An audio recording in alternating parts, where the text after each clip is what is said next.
Hi, it's Tuomas from VALOI.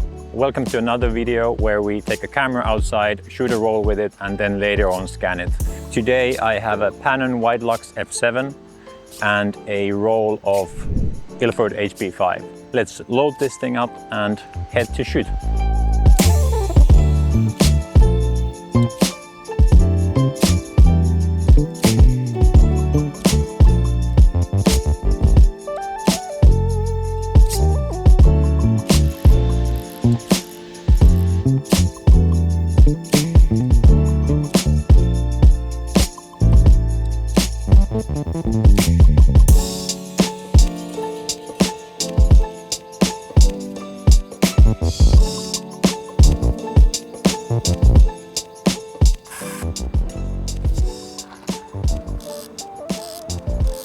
With the Widelux, you'll get quite large negatives.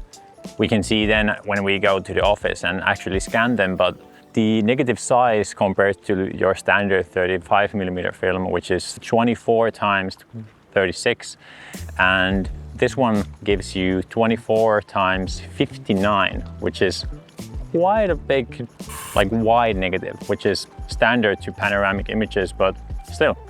I'm really impressed and really enjoying myself with the wide field of view.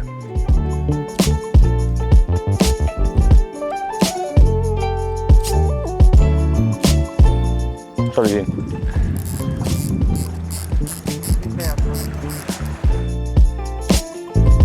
We have finished with the roll. Let's get the roll developed and head back to the studio where I'm gonna scan the negatives with our Enthusiast Kit. And then we can take a closer look of the negatives and the conversion and whatnot.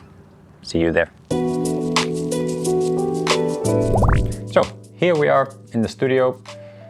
Film is developed and I'm gonna quickly go through the scanning setup here. As you can see, I have the computer here with me where I'm gonna tether the images to prevent any extra touching and shakes for the setup here. As a camera, I have Sony A7R IV with Tamron 90mm macro lens. We're gonna use the Enthusiast Kit to scan the negatives here. For holder, I'm using our custom series Panoramic holder. What comes with gives you the ability to scan the full borders also. It's a quite stylized look to show the borders, but I think it suits well for these images here. I've leveled the setup just to prevent any blurry corners. As for camera settings, while shooting raw, aperture is set to f8, shutter speed is automatic, and ISO is 100. White balance is also automatic. Without further ado, let's scan the roll and go to the computer and do the conversions and look them a bit closely. I'm gonna remove the one glove because I need to trigger the camera. First frame here, as you can see from the screen capture. Okay, now we got the first image. I'm gonna go through these bit by bit, image by image, I guess.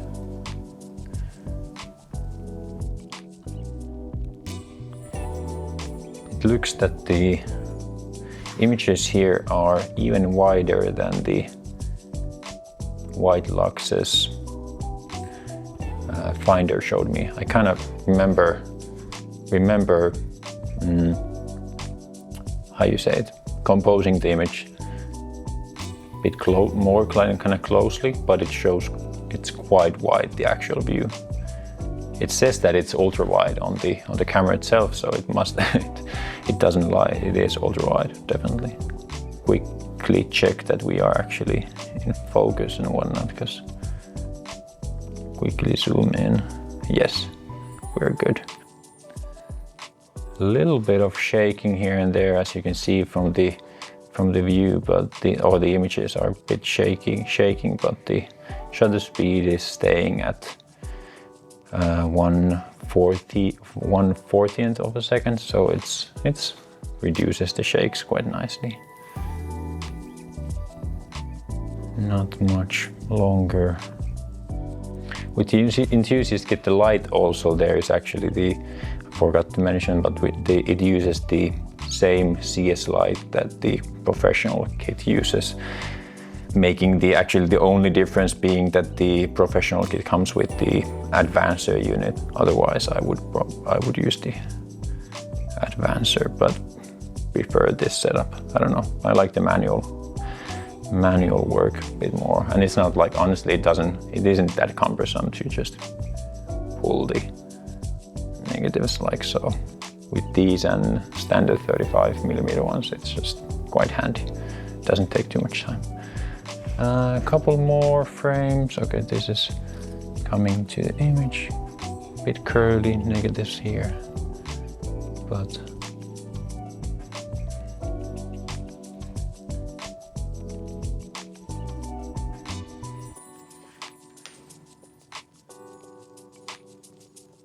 that's the last image. Nice. Okay, that's done. So now we have the images in the computer, so we can take a closer look of the conversion. So white balance and crop. I'm gonna leave as much borders as possible. And I understand we'll see, there might be not a single horizon is straight with these images, might be, but I think that's a good crop. Let's just copy these settings there. So white balance and crop. I think this was the last image. Yes, okay, good. So conversion, let's again choose as big thumbnails as possible. We're just looking kind of the overall exposure and overall look of these, so we can fine-tune them maybe later on. With this case, as I have the border showing, I'm gonna actually do the border buffer on the Negative Lab Pro quite a bit more, and it shows the preview there, so it removes the borders from the analyzing part of it. They are there, but for the kind of conversion and analyzing the image, it doesn't count the borders then. Yeah, let's wait a few seconds. Okay, nice. So let's look at these. These are, I understand that I overexpose these quite a bit because white light doesn't step down further than f11, and the shutter speeds don't go above 1/25. So just kind of need to count that in when I'm shooting, and kind of just trust that I can pull off some images, some detail from the highlights later, which I think I can. Just making it look a bit more contrasty than it actually now is. So lowering the blacks and lowering the darks a little bit and increasing the contrast, and looks good. I'm gonna copy these settings here inside Negative Lab Pro and then actually sync these. Let's see what happens if I just sync these up like this. Worried a little bit, did I lower the highlights also too much, so it looks gray, but I guess it's okay. Okay, let's apply and get the final TIFF files from out of these. Okay, let's take a closer look. I think these look really nice already.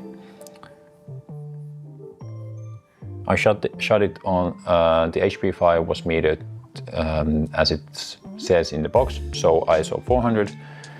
And so the grain is there, and I really do enjoy these. The grain looks really nice, and the white lux, as I mentioned, is super wide. If I remember correctly, I didn't frame the shot so that the person here would be visible, but apparently it was. That's a really nice one. Let's see if I can increase the contrast even more. More contrast and get some, well, there's the, if I reduce the highlights all the way down. We can see some clouds in there, but like, I don't know if it's good. I think the black and white probably should be truly like, there should be the white and there should be the black. So, and looking at the histogram, yeah, there's not much white there. So let's keep it back and look at this image in more detail. Well, yeah, I pointed the camera quite up, so this is kind of like the center of the frame looks okay, but definitely you can see the curvature coming in and the distortion coming in here. So like, that's ridiculous how much it distorts, but that's the camera and that's the kind of the fun of it, I guess. Yeah, looks really, really good.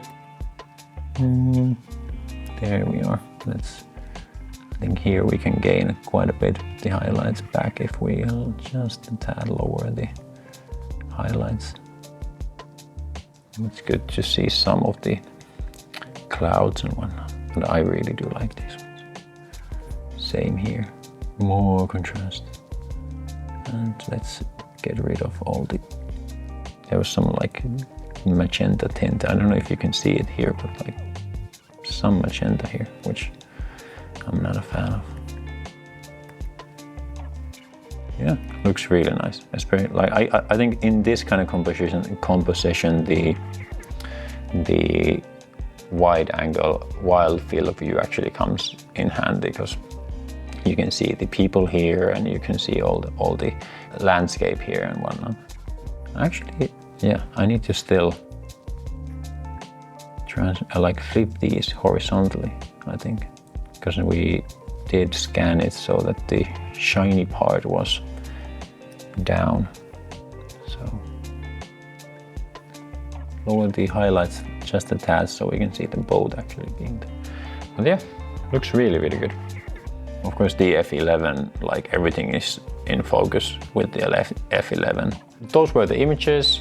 As in previous videos, we're gonna put them in Google Drive link so you can download them from there and take a closer look yourself, play around with the exposures and look the grain and detail more in depth. If you want to see some specific product in detail, in closer look, definitely comment down below and we'll do that. And if there's some film stock you've been eyeing on and you want to kind of compare the results with camera scanning and with your lab scans or whatnot, just comment down below and we're happy to help you with that.